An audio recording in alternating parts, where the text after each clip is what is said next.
to another lesson with me, Rex Pearson, from rexpearson.com. Hope you have had a good week. It's a Sunday, and that means it's another free lesson with me. Just wanted to say absolutely awesome support on the last video. Thank you so much for all the comments. It makes a massive difference when I read that people are, getting a lot out of these videos. So for you guys, there's your comments that I really enjoyed last time. So if you're on there, good stuff. If you're not, make sure you post a comment on this video and join in the discussions that are available on my channel as well. Now this is one that it doesn't matter whether you're a beginner, an intermediate or an advanced guitarist, this is going to be something that you can use throughout your entire guitar playing career, and it's something that I've used to improve my technique no end. It's a little secret warm-up exercise that I use almost every time I pick up a guitar in one way or another. Now it can last anything from 5 minutes to 5 hours, depending on how many combinations you want to put together. Now what is it all about? Well, I'm going to show you in a step-by-step. It's very easy to remember, which means that you can do it anywhere. Whether you're watching TV and you haven't got an amp with you can play it still and improve your technique, coordination and speed in all areas of your playing, no matter what level. It's the perfect exercise, and it's something that I'm going to show you today. Now, before we start, I want to make sure that you are aware of the point of the exercise. It's about control.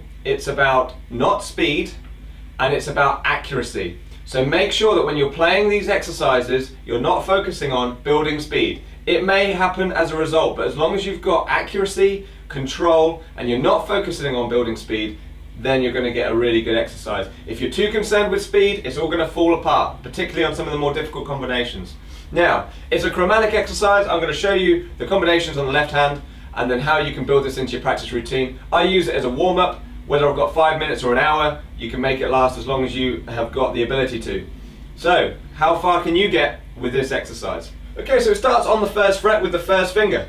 And what we're going to do is work on a combination of fingers, 1 and 2, and then we're going to go through different combinations of fingering that will get more difficult as we move on.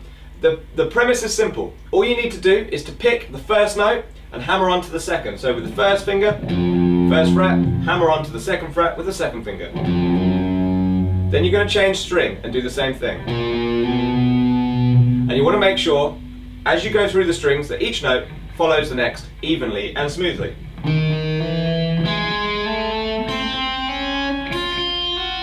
When you reach the top note, that's practiced your hammer-ons and the coordination with the first and second finger. Now we need to work on the opposite of a hammer-on and pull off cleanly and accurately down the strings.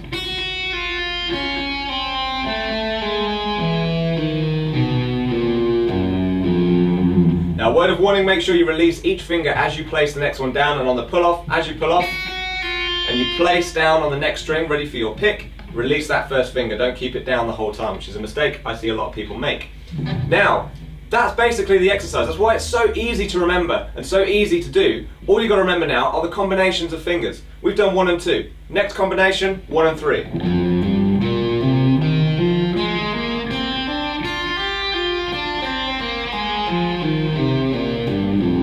Now that's working on coordination between the first and the third fingers. Now you do the 1 and 4. And then back down.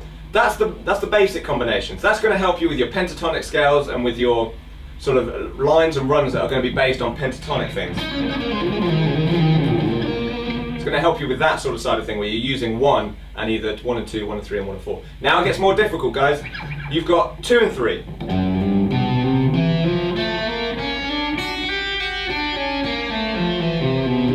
Now make sure that the 2 fingers are working together there, that you've got even hammer-ons and even pull-offs. Then it's 1 and 4.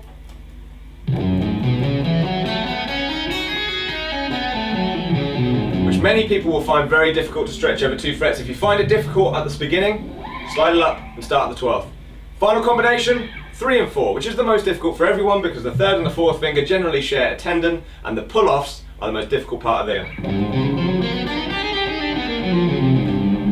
You've got to make sure that it's clean and don't go for this sort of speed. When you're first starting out with these exercises, it should literally be 1 beat, 60 BPM, 1 note on each beat. Don't push speed, it will come naturally. You're working on coordination here. That's all the combinations. Now most people will just do that up and then down on the first fret and think that's the warm-up. Well, if you've got 5 minutes, that'd be a great little warm-up.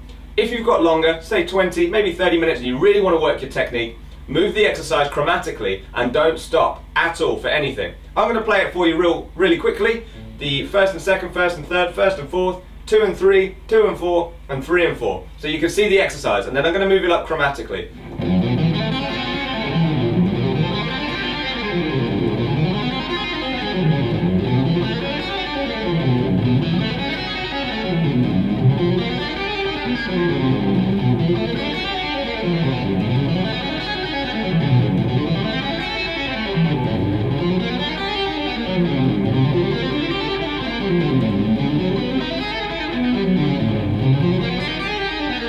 Starting to hurt now. However long you can go for without stopping. That is a great measure of how much coordination you have got. Don't go faster than you can play accurately. For most, it will probably be the first or the second fret. For more advanced guitarists, you might get to the third or fourth fret. If you can make it to the 12th, I will be very impressed. In this exercise, you work on absolutely every finger combination you could possibly encounter in one condensed exercise. It's my secret exercise. I do it all the time before I play, before I go on stage. I run through that for as long as I can, and then I'm well warmed up and ready to roll. So I hope you enjoyed this lesson. I'd love to know how many frets you get up to, whether or not it's just one, even a half, or whether you get all the way to the 12th fret. If you do, post a video response because I would love to see that. So give that warm up a go through all the strings, chromatic up, see how far you can get. I'll catch you guys next Sunday, and I hope you enjoyed this lesson. Thanks so much guys for all the support, and I'll see you guys on the next lesson next Sunday.